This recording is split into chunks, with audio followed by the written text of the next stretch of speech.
300 kilo ગૌમાંસ ઝડપાતા ચકચાર. ઉનખાડી કિનારેથી પકડાયું ગૌમાંસ. ભેસ્તાન પોલીસે 5 આરોપીઓની કરી ધરપકડ. પતરાની શેડમાં બાંધેલી 3 ગાય, 2 ભેંસ, 4 નાના પાડાને મુક્ત કરાયા. રૂપિયા 3 લાખથી વધુનો મુદ્દામાલ કબજે. ઉન વિસ્તારથી ગુલઝાર વિલા પાછળ રેડ. તબેલાની આડમાં કરતા હતા ગૌ તસ્કરી. આરોપી ઝુબેર રહેમુદ્દીન શેખની ધરપકડ. આરોપી રાજુ બુધિયા રાઠોડ અને ઇમરાન ઇસ્માઇલ કુરેશીની ધરપકડ. મુસ્તાક ઉર્ફે રિયાઝ ઉર્ફે ચીકુ મુના શેખ સમીર નુરખાનની ધરપકડ. નઈમ સલી કુરેશી વોન્ટેડ જાહેર. આરોપી ઝુબેર કતલખાનાની દેખરેખ અને મજૂરી કામ કરતો હતો. ભેસ્તાન પોલીસે કાયદેસરની કાર્યવાહી હાથ ધરી છે. આપ જોઈ રહ્યા છો સોમવાર time news channel. Bureau report, Surat. ગૌરક્ષકોને બાતમી મળેલી કે ભેસ્તાનના ઊન ખાડી વિસ્તારમાં ગુલઝાર વિલાની પાછળ એક ગાયની કતલ થઈ રહી છે. ભેસ્તાન પોલીસનો સંપર્ક કરી તેઓની સાથે ગૌરક્ષકોએ રેડ કરી તો ત્યાં એક ગાયની કતલ થઈ રહી હતી.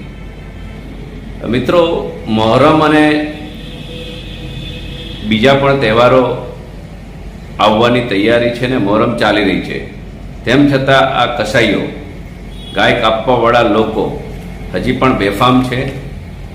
પોલીસે 5 લોકોની ધરપકડ કરી છે.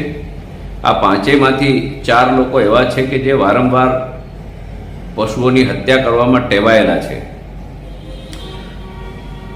મિત્રો, ગૌરક્ષકોની સક્રિયતાના કારણે આ એક મોડસ ઓપરેટિંગ બહાર આવી છે.